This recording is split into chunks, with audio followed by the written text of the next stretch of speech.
ಎಷ್ಟೋ ವರ್ಷಗಳು ಕಳೆದರೂ ನನಗೂ ಮತ್ತು ನನ್ನ ಗಂಡನಿಗೂ ಮಕ್ಕಳಾಗಲಿಲ್ಲ. ಕೊನೆಗೆ ನನ್ನ ಪಕ್ಕದ ಮನೆಗೆ ನನ್ನ ಗಂಡನ ಗೆಳೆಯ ಬಂದ. ಅವನು ಬಂದ ಸ್ವಲ್ಪ ದಿನಕ್ಕೆ ನನಗೆ ಒಬ್ಬ ಗಂಡು ಮಗು ಜನಿಸಿದ. ಒಂದು ದಿನ ಇದ್ದಕ್ಕಿದ್ದಂತೆ ನನ್ನ ಮಗ ಸ್ವಲ್ಪ ದೊಡ್ಡವನಾದ ಮೇಲೆ ಅವನಿಗೆ ಅಪ್ಪನ ರಕ್ತ ಬೇಕು ಅಂತ ಡಾಕ್ಟರ್ ಹೇಳುತ್ತಾರೆ. ಸ್ವಲ್ಪ ಆರೋಗ್ಯದ ಸಮಸ್ಯೆ ಇದೆ ಅಂತ. ನಾನು ನನ್ನ ಗಂಡನ ರಕ್ತವನ್ನು ಕೇಳಿದಾಗ ಅದು ಹೊಂದಿಕೆ ಆಗುವುದಿಲ್ಲ. ಆದರೆ ನನ್ನ ಗಂಡನ ಗೆಳೆಯನ ರಕ್ತ ನನ್ನ ಮಗುವಿಗೆ ಹೊಂದಿಕೆಯಾಗುತ್ತದೆ. ಅದು ಹೇಗೆ ಸಾಧ್ಯ?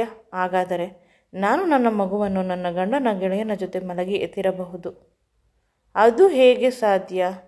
ಈ ರೀತಿಯ ಅಪಚಾರ ನನ್ನಿಂದ ಹೇಗಾಯಿತು?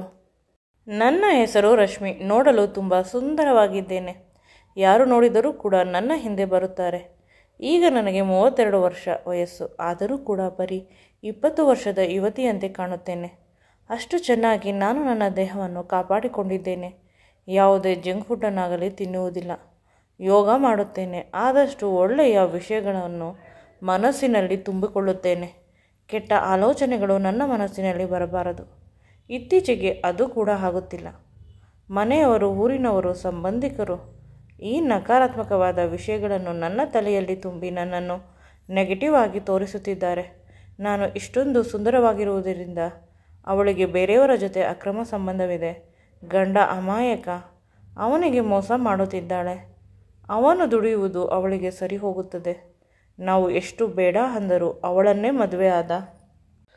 ಅವಳು ಅವನ ಆಸ್ತಿಯನ್ನು ನೋಡಿ ಮದುವೆ ಆಗಿದ್ದಾಳೆ. ಈ ಮಾತುಗಳನ್ನು ಹೇಳಿ ನನಗೆ ನೋವು ಮಾಡುತ್ತಾರೆ. ನನ್ನ ಗಂಡ ಇವುಗಳಿಗೆ ಕಿವಿ ಕೊಡಬೇಡ. ಜನರು ನಾವು ಹೇಗಿದ್ದರೂ ಹೇಳುತ್ತಾರೆ, ಚೆನ್ನಾಗಿದ್ದರೂ ಹೇಳುತ್ತಾರೆ, ಹಾಳಾಗಿ ಹೋದರೂ ಹೇಳುತ್ತಾರೆ. ನೀನು ಸುಖವಾಗಿರಬೇಕು. ನಾನು ಕಷ್ಟಪಟ್ಟು ದುಡಿಯುತ್ತಿರುವುದು ನಿನಗಾಗಿ ಅಂತ ಪ್ರತಿ ಬಾರಿ ಯಾರಾದರೂ ನನ್ನನ್ನು ನಕಾರಾತ್ಮಕವಾಗಿ ಮಾತನಾಡಿಸಿದಾಗ ಅವರು ಮುದ್ದಾಡುತ್ತಾರೆ. ನನ್ನನ್ನು ಆ ಕಷ್ಟಗಳಿಂದ ಹೊರಬರಲು ಸಹಾಯ ಮಾಡುತ್ತಾರೆ. ಅವರ ಅಪ್ಪ ಅಮ್ಮನೂ ಕೂಡ ತುಂಬ ಒಳ್ಳೆಯವರಾಗಿದ್ದರು ಮೊದಲು. ಆದರೆ ಊರಿನ ಜನರ ಈ ಚಾಡಿ ಮಾತುಗಳನ್ನು ಕೇಳಿ ನಮ್ಮ ಮಗನಿಗೆ ಇವಳಿಂದ ಅನ್ಯಾಯವಾಗಿದೆ ಅಂತ ಬೇಸರ ಮಾಡಿಕೊಂಡು ನನ್ನ ಮೇಲೆ ದೌರ್ಜನ್ಯ ಮಾಡಲು ಶುರುವಾದರು. ಅದಕ್ಕೆ ಅವಕಾಶ ಮಾಡಿಕೊಡಲಿಲ್ಲ ನನ್ನ ಗಂಡ. ಅವರನ್ನು ಊರಿಗೆ ಕಳುಹಿಸಿದರು. ಅಲ್ಲಿ ಇಬ್ಬರು ಕೆಲಸದವರು ಅನ್ನು ಇಟ್ಟಿದ್ದಾರೆ. ಇವರ ಅವಶ್ಯಕತೆಗಳನ್ನು ಪೂರೈಸುತ್ತಾರೆ. ಇಲ್ಲಿ ಇದ್ದು ನನ್ನ ಹೆಂಡತಿಗೆ ಕಷ್ಟ ಕೊಡಬೇಡಿ, ಅವಳಿಗೆ ಸ್ವಲ್ಪ ನೋವಾದರೂ ನನಗೆ ನೋವಾಗುತ್ತದೆ ಅನ್ನುವ ನನ್ನ ಗಂಡ ಸ್ವಲ್ಪವೂ ಕೂಡ ನಾನು ನನ್ನದು ಅನ್ನುವುದು ಇಲ್ಲ. ಎಲ್ಲ ರಶ್ಮಿ ರಶ್ಮಿ ರಶ್ಮಿ ಅನ್ನುತ್ತ ನನ್ನ ಗೆಳತಿಯ ಜೊತೆ ಮದುವೆಗಿಂತ ಮುಂಚೆ ಒಂದು ಮಾಲ್ಗೆ ಹೋಗಿದ್ದೆ. ಅದೇ ಮೊದಲ ಬಾರಿ ನಾನು ಮಾಲನ್ನು ನೋಡುತ್ತಾ ಇದ್ದಿದ್ದು. ನಮ್ಮ ಊರು ಹಳ್ಳಿ. ಗೆಳತಿಯ ಮನೆಗೆ ಬಂದಿದ್ದಾಗ ಅವಳು ಬೆಂಗಳೂರಿನಲ್ಲಿ ಇರುವ ಎಲ್ಲ ಒಳ್ಳೆಯ ಜಾಗಕ್ಕೆ ಕರೆದುಕೊಂಡು ಹೋಗುತ್ತಿದ್ದಳು. ಅಕಸ್ಮಾತ್ತಾಗಿ ಮಾಲ್ನಲ್ಲಿ ನನ್ನ ಗಂಡ ಕಿರಣ್ ಸಿಕ್ಕಿದ. ನಾನು ಅವನನ್ನು ಅಷ್ಟೊಂದು ಗಮನಿಸಲಿಲ್ಲ. ಆದರೆ ಅವರು ನನ್ನನ್ನು ನೋಡಿ ತುಂಬ ಇಷ್ಟಪಟ್ಟರಂತೆ. ಸುಮಾರು 6 ತಿಂಗಳವರೆಗೆ ನನ್ನ ಇರುವಿಕೆಯನ್ನು ಹುಡುಕಾಟ ನಡೆಸಿದ್ದಾರೆ. ನನ್ನನ್ನೇ ಮದುವೆಯಾಗಬೇಕು, ನನ್ನನ್ನೇ ಪ್ರೀತಿಸಬೇಕು ಅಂತ. ನಮ್ಮ ಮನೆಯಲ್ಲಿ ಒಪ್ಪಲಿಲ್ಲ. ಅವರು ತೀರಾ ಶ್ರೀಮಂತರು. ಮದುವೆಯಾಗಿ 1-2 ದಿನ ಅವರ ಅವಶ್ಯಕತೆಗಳನ್ನು ಪೂರೈಸಿಕೊಂಡು ಸ್ವಲ್ಪ ದುಡ್ಡು ಕೊಟ್ಟು ಬೀದಿಯಲ್ಲಿ ಬಿಟ್ಟು ಬಿಡುತ್ತಾರೆ. ಬಡವರ ಮನೆಯ ಹೆಣ್ಣು ಮಕ್ಕಳಿಗೆ ಮಾನ ಮರ್ಯಾದೆ ಹೆಚ್ಚಾಗಿ ಇರುತ್ತದೆ ಅಂತ. ಆದರೆ ಕಿರಣ್ ಅಪ್ಪ ಅಮ್ಮನಿಗೆ ನಿಮ್ಮ ಮಗಳನ್ನು ಎಷ್ಟೊಂದು ಪ್ರೀತಿ ಮಾಡುತ್ತಿದ್ದೇನೆ ಅಂತ ಮನವರಿಕೆ ಮಾಡಿ ಮದುವೆಗೆ ಒಪ್ಪಿಸಿದ. ಆ ಕ್ಷಣಗಳು ತುಂಬ ಅದ್ಭುತವಾಗಿದ್ದವು. ಸುಂದರವಾಗಿರುವ ಶ್ರೀಮಂತ ಹುಡುಗ ನನ್ನ ಬೆನ್ನ ಹಿಂದೆ ಬಿದ್ದಿದ್ದಾನೆ ನನ್ನ ಪ್ರೀತಿಗಾಗಿ. ಹಾಗಾದರೆ ನಾನು ಅಷ್ಟೊಂದು ಸುಂದರಿಯ ಅಂತ. ನನ್ನ ಸೌಂದರ್ಯದ ಮೇಲೆ ನನಗೆ ಪ್ರೀತಿ ಶುರುವಾಯಿತು. ಮದುವೆಯ ಎಲ್ಲ ಖರ್ಚನ್ನು ಅವರೇ ಹಾಕಿ ತುಂಬ ವಿಜೃಂಭಣೆಯಿಂದ ಮಾಡಿಕೊಂಡು ನನಗಿಂತ ಹೆಚ್ಚಾಗಿ ಮದುವೆಯಿಂದ ಅವರೇ ಸಂತಸಪಟ್ಟರು. ಮದುವೆಗೆ ಬಂದಿದ್ದವರೆಲ್ಲ ನನ್ನ ಅಪ್ಪನನ್ನು ಹೊಗಳುವುದನ್ನು ಶುರು ಮಾಡಿದರು. ಇಷ್ಟು ಗ್ರ್ಯಾಂಡಾಗಿ ಮದುವೆ ಮಾಡಿದ್ದಾರೆ ಅಂತ. ಕಿರಣ್ ಅವರು ಹಾಕಿದ್ದ ದುಡ್ಡಿನ ಬಗ್ಗೆ ಯಾರ ಹತ್ತಿರವೂ ಹೇಳಿರಲಿಲ್ಲ. ಹುಡುಗಿ ಮನೆಯವರೇ ಮದುವೆ ಮಾಡಿಕೊಡುತ್ತಿದ್ದಾರೆ ಅಂತ ಅಪ್ಪನ ಮರ್ಯಾದೆಯನ್ನು ಉಳಿಸಿದ್ದರು. ದಿನಗಳು ಕಳೆದಂತೆ ಕಿರಣ್ ಮೇಲೆ ನನಗೆ ಮರ್ಯಾದೆ ಜಾಸ್ತಿ ಆಗುತ್ತಾ ಹೋಯಿತು. ನನ್ನ ತಂದೆ ತಾಯಿ, ತಮ್ಮ, ಅಕ್ಕ ಎಲ್ಲರ ಜವಾಬ್ದಾರಿಯನ್ನು ಕಿರಣ್ ತೆಗೆದುಕೊಂಡು ಅವರನ್ನು ಚೆನ್ನಾಗಿ ಓದಿಸುತ್ತಿದ್ದಾರೆ. ಮನೆಯ ಖರ್ಚಿಗೂ ಕೂಡ ದುಡ್ಡನ್ನು ಕೊಡುತ್ತಾರೆ. ಈ ರೀತಿ ಈಗಿನ ಕಾಲದಲ್ಲಿ ಸಿಗಲು ಸಾಧ್ಯವೇ?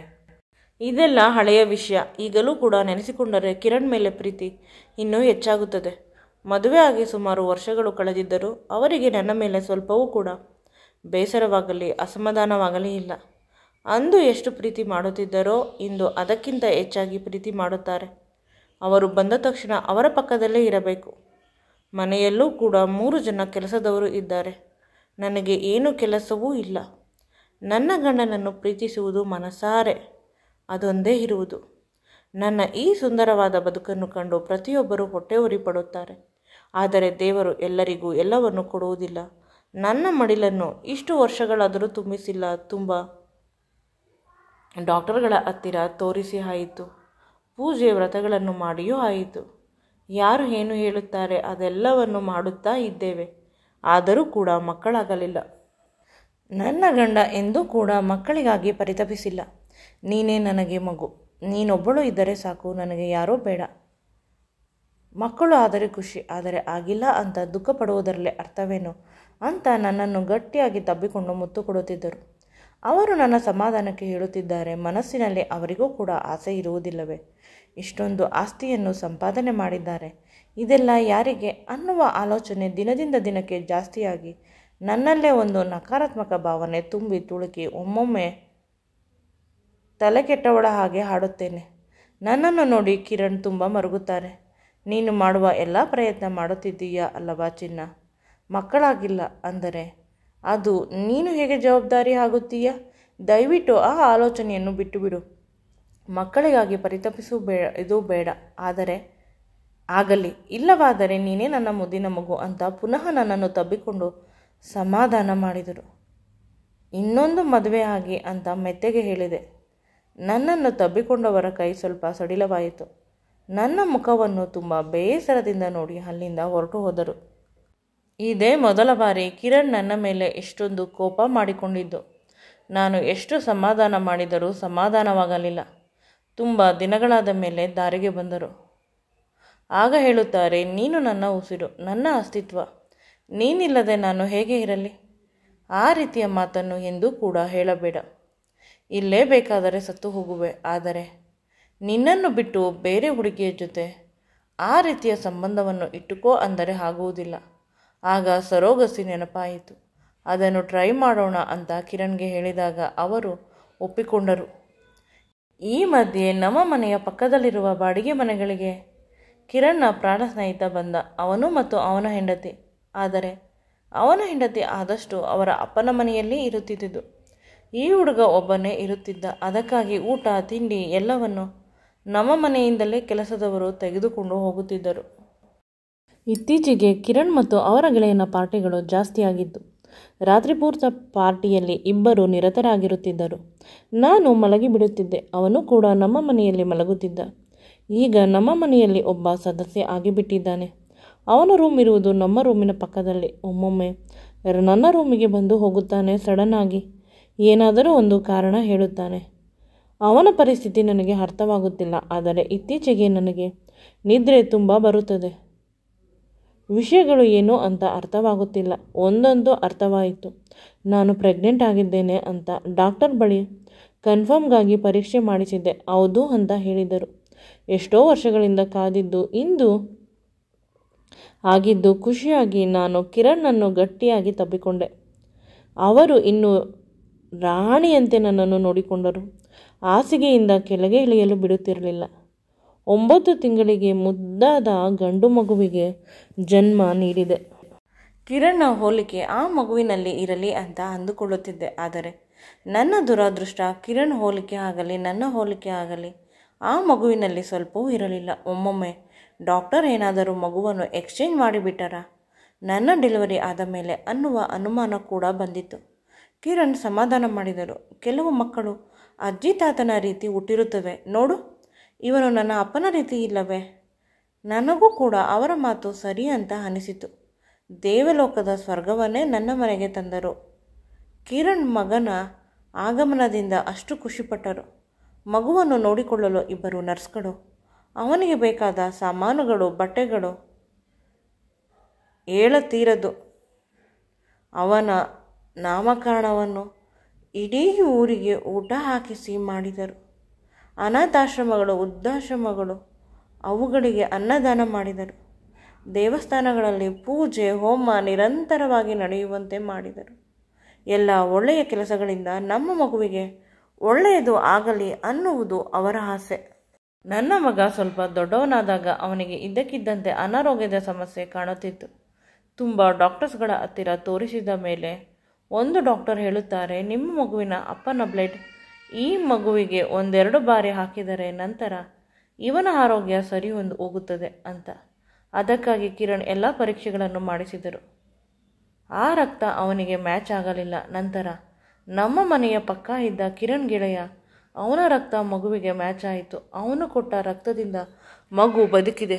ನನಗೆ ಹೊಸ ಆಲೋಚನೆ ಶುರುವಾಯಿತು. ಏನಾದರೂ ನನ್ನ ಮನೆಯಲ್ಲಿ ಪಾರ್ಟಿ ಮಾಡಬೇಕಾದರೆ ನಾನು ನಿದ್ರೆ ಮಾತ್ರೆಗಳನ್ನು ತೆಗೆದುಕೊಂಡು ಮಲಗುತ್ತಿದ್ದೆ, ಮಕ್ಕಳಾಗಿಲ್ಲ ಅನ್ನುವ ಡಿಪ್ರೆಷನ್ಗೆ. ಆಗ ಏನಾದರೂ ಈ ಮನುಷ್ಯ ನನ್ನನ್ನು ದೈಹಿಕವಾಗಿ ಬಳಸಿಕೊಂಡಿರಬಹುದು, ಕಿರಣ್ಗೆ ಜಾಸ್ತಿ ಕುಡಿಸಿ ಅಂತ ಆಲೋಚನೆ ಬಂತು. ನಂತರ ಅವನ ಮತ್ತು ಮಗುವಿನ DNA ಟೆಸ್ಟನ್ನು ಮಾಡಿಸಿದೆ. ಡಾಕ್ಟರ್ ಯಾವುದೋ ಒಂದು ಪರೀಕ್ಷೆ ಅಂತ ಹೇಳಿ ಅವನ ಮತ್ತು ಮಗುವಿನ DNA ಪರೀಕ್ಷೆ ಮಾಡಿದರು. ಆಗ ತಿಳಿಯಿತು ಆ ಮಗುವಿನ ಅಪ್ಪ ಅವನೇ ಅಂತ.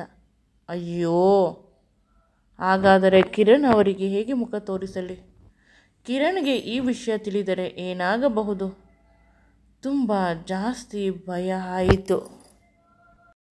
ಮನೆಗೆ ಬಂದ ಮೇಲೆ ಮಗುವಿನ ಮುಖ ನೋಡಲು ಕೂಡ ಭಯವಾಗುತ್ತದೆ. ಅದನ್ನು ಮುದ್ದಾಡಲು ಕೂಡ ನನ್ನ ಕೈಯಲ್ಲಿ ಆಗುತ್ತಿಲ್ಲ. ಕಿರಣ್ ಜೊತೆ ಮುಖ ಕೊಟ್ಟು ಮಾತನಾಡುತ್ತಿಲ್ಲ. ರೂಮಿನಲ್ಲೇ ಒಬ್ಬಳೇ ಇರುತ್ತೇನೆ. ಅವರು ಹತ್ತಿರ ಬಂದರೆ ಬೆಚ್ಚಿ ಬೀಳುತ್ತೇನೆ. ಇಂದು ಕಿರಣ್ ಆಫೀಸ್ನಿಂದ ಬೇಗ ಮನೆಗೆ ಬಂದವರು ನನ್ನ ರೂಮಿಗೆ ಬರುತ್ತಾರೆ.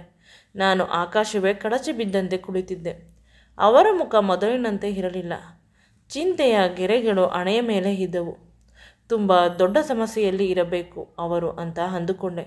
ನನ್ನ ಬಳಿ ಬಂದು ಪದೇ ಪದೇ ನನ್ನ ಸಮಸ್ಯೆಗೆ ಕಾರಣವನ್ನು ಕೇಳುತ್ತಿದ್ದರು. ಆಗ ನಾನು ಅಳಲು ಶುರು ಮಾಡಿದೆ. ಕಿರಣ್ ನನ್ನ ಕೈಯನ್ನು ಹಿಡಿದುಕೊಂಡು ಹೇಳುವರು, ನೀನು ಇಷ್ಟೊಂದು ಅಳುವ ಅವಶ್ಯಕತೆ ಏನಿದೆ? ಎಲ್ಲ ವಿಷಯವನ್ನು ನನ್ನ ಹತ್ತಿರ ಮೊದಲೇ ಹೇಳಿಕೊಂಡಿದ್ದರೆ ಇಷ್ಟೊಂದು ಸಮಸ್ಯೆ ಇರುತ್ತಿರಲಿಲ್ಲ. ನಿನಗೂ ಕೂಡ ನಿನಗೆ ಬೇಕಾದ ಉತ್ತರ ಸಿಗುತ್ತಿತ್ತು. ಅವರ ಮಾತು ಅರ್ಥವಾಗದೆ ಅವರನ್ನೇ ನೋಡಿದೆ. ಅವರು ಮಗುವಿನ DNA ರಿಪೋರ್ಟನ್ನು ತೋರಿಸಿದರು. ಆಕಾಶ ಕಳಚಿ ಬಿದ್ದಂತಾಗಿದೆ. ಇನ್ನು ನನ್ನ ಸಂಸಾರ ಹೊಡೆದು ಹೋಯಿತು. ನನ್ನ ಸುಖ ಸಂತೋಷ ಇಲ್ಲಿಯವರೆಗೆ ಅನಿಸುತ್ತದೆ. ಕಿರಣ್ ಹೇಳುತ್ತಾರೆ, ಕೆಲವು ವಿಷಯಗಳು ನಮಗೆ ಗೊತ್ತಾಗದೆ ಇದ್ದರೆ ಸರಿ ಅಲ್ಲವೇ? ರಶ್ಮಿ ನಮ್ಮ ಮಗು ಅಲ್ಲ. ಈ ಸತ್ಯ ನನ್ನಿಂದ ಮರೆಮಾಚುವ ಅವಶ್ಯಕತೆ ಇಲ್ಲ. ನಿನಗಿಂತ ಮೊದಲೇ ಗೊತ್ತು. ಅವನು ನನ್ನ ಮಗನಲ್ಲ ಅಂತ. ಅಷ್ಟೇ ಅಲ್ಲ, ನಿನಗೂ ಕೂಡ ಮಗನಲ್ಲ. ನಮ್ಮ ಮಗು ಎಂದು ಹುಟ್ಟಿದ್ದೋ ಅಂದೇ ಸತ್ತು ಹೋಯಿತು. ಆಗ ನನ್ನ ಗೆಳೆಯನ ಹೆಂಡತಿ ಕೂಡ ಅದೇ ಆಸ್ಪತ್ರೆಯಲ್ಲಿ ಅಡ್ಮಿಟ್ ಆಗಿದ್ದಳು. ಅವಳಿಗೆ ಒಂದು ಮುದ್ದಾದ ಗಂಡು ಮಗು ಆಯಿತು. ನಾವಿಬ್ಬರು ಮಕ್ಕಳಿಗಾಗಿ ಕಷ್ಟಪಡುತ್ತಿದ್ದುದು ಅವನಿಗೂ ಮತ್ತು ಅವನ ಹೆಂಡತಿಗೂ ತಿಳಿದಿದ್ದು. ಅವರು ಆ ಮಗುವನ್ನು ನಮಗೆ ಕೊಟ್ಟರು. ಈಗಾಗಲೇ ಅವರಿಗೆ 2 ಗಂಡು ಮಕ್ಕಳಿದ್ದಾರೆ. ಗಂಡು ಮಗುವಿನ ಅವಶ್ಯಕತೆ ಇಲ್ಲ ನಮಗೆ, ಹೆಣ್ಣು ಮಗು ಬೇಕಿತ್ತು ಅಂತ. ನಾನು ಅದನ್ನು ಪ್ರಸಾದದಂತೆ ಸ್ವೀಕರಿಸಿ ನಿನ್ನ ಮಡಿಲಿನಲ್ಲಿ ಇಟ್ಟೆ. ಯಾವಾಗ ಅದು ನಿನ್ನ ಮಡಿಲಿಗೆ ಬಂತು ಅಂದಿನಿಂದ ಆ ಮಗು ನನ್ನದಾಯಿತು. ಈ ವಿಷಯ ತಿಳಿದರೆ ನೀನು ಪದೇ ಪದೇ ನೋವು ತಿನ್ನುತ್ತೀಯ. ನಿನಗೆ ನೋವು ಮಾಡಲು ನನಗೆ ಇಷ್ಟವಿಲ್ಲ. ದತ್ತು ತೆಗೆದುಕೊಂಡಿದ್ದರೂ ಆ ಮಗು ಇನ್ನೊಬ್ಬರ ರಕ್ತ ಆಗುತ್ತಿತ್ತು ಅಲ್ಲವೇ? ಇದು ನನ್ನ ಗೆಳೆಯನ ಮಗು ಅಲ್ಲ, ಇವಾಗ ನನ್ನ ಮಗು. ದಯವಿಟ್ಟು ಆ ಮಗುವನ್ನು ನಿನ್ನ ಮಗು ಅಂತ ಸಂಪೂರ್ಣವಾಗಿ ಒಪ್ಪಿಕೋ ಅಂತ ಕಿರಣ್ ನನ್ನ ಹತ್ತಿರ ಬೇಡಿಕೊಳ್ಳುತ್ತಾರೆ. ನನ್ನ ತಲೆಯ ಮೇಲಿದ್ದ ದೊಡ್ಡ ಭಾರ ಕಳಚಿದಂತೆ ಆಯಿತು. ನಾನು ಎಂದೂ ಕೂಡ ನನ್ನ ದೇವರಂತ ಗಂಡನಿಗೆ ಮೋಸ ಮಾಡಿಲ್ಲ. ನಾನು ಪತಿವ್ರತೆ ಅಂತ ಸಂತೋಷವಾಯಿತು. ನನ್ನ ಗಂಡನನ್ನು ಗಟ್ಟಿಯಾಗಿ ತಬ್ಬಿಕೊಂಡು ಅವರ ಹಣೆಯ ಮೇಲೆ ತುಟಿಯ ಮೇಲೆ ಮುತ್ತುಗಳನ್ನು ಕೊಡಲು ಆರಂಭಿಸಿದೆ. ಮಗು ಯಾರಾದರೂ ಪರವಾಗಿಲ್ಲ, ಗಂಡ ನೀವೇ ಆಗಿರಬೇಕು ಅಂತ. ಅವರು ನಕ್ಕರು. DNA ಪರೀಕ್ಷೆ ಮಾಡಿಸಿದ ದಿನದಿಂದ ನಾನು ನನ್ನ ಬಗ್ಗೆ ಕೆಟ್ಟದಾಗಿ ಚಿಂತಿಸುತ್ತಿದ್ದೆ. ಈಗ ನೀವು ಹೇಳಿದ ಮೇಲೆ ಸಮಾಧಾನವಾಯಿತು. ಇನ್ನೆಂದೂ ನಮ್ಮ ಬದುಕಿನಲ್ಲಿ ಕಷ್ಟ ಇರುವುದಿಲ್ಲ. ಆ ಮಗು ನಮ್ಮ ಮಗನೇ. ಅವನಿಗೆ ನಮ್ಮ ವಾತ್ಸಲ್ಯವನ್ನು ಪ್ರೀತಿಯನ್ನು ಹಂಚೋಣ. ಅವನು ನಿಮ್ಮ ಮುದ್ದಾದ ಮಗ ಅಂತ ರಶ್ಮಿ ಕಿರಣನ್ನು ಗಟ್ಟಿಯಾಗಿ ತಬ್ಬಿಕೊಳ್ಳುತ್ತಾಳೆ. ದಯವಿಟ್ಟು ನನ್ನನ್ನು ಇನ್ನೂ ಗಟ್ಟಿಯಾಗಿ ತಬ್ಬಿಕೊಳ್ಳಿ. ಇನ್ನೂ ಗಟ್ಟಿಯಾಗಿ ತಬ್ಬಿಕೊಳ್ಳಿ ಅಂತ ಕೇಳುತ್ತಾಳೆ. ಇಬ್ಬರೂ ಕೂಡ ಆ ಸಮಯ ಅವರದೇ ಅನ್ನುವ ರೀತಿ ಇದ್ದರು. ಕಿರಣ್ ಪ್ರೀತಿಯ ಮುತ್ತನ್ನು ಕೊಡಲು ಆರಂಭಿಸುತ್ತಾನೆ. ಅಷ್ಟರಲ್ಲಿ ಅವರ ಮಗ ಅಪ್ಪ ಅಮ್ಮ ಅಂತ ಜೋರಾಗಿ ಕಿರುಚುತ್ತಾ ಇರುತ್ತಾನೆ. ಹೋಗಿ ನೋಡಿದರೆ ಮೊದಲ ಬಾರಿ ಅವನು ಪೆನ್ಸಿಲ್ನಲ್ಲಿ ಅಪ್ಪ ಅಮ್ಮ ಅಂತ ಬರೆದಿರುತ್ತಾನೆ. ಅದನ್ನು ನೋಡಿ ಇಬ್ಬರು ಖುಷಿಪಟ್ಟು ಅವನನ್ನು ಎತ್ತಿಕೊಳ್ಳುತ್ತಾರೆ. ಈ ಖುಷಿ ಪ್ರತಿಕ್ಷಣವೂ ಇದೇ ರೀತಿ ಇರಲಿ ಅಂತ ಆ ಭಗವಂತನ ಹತ್ತಿರ ಬೇಡಿಕೊಂಡರು.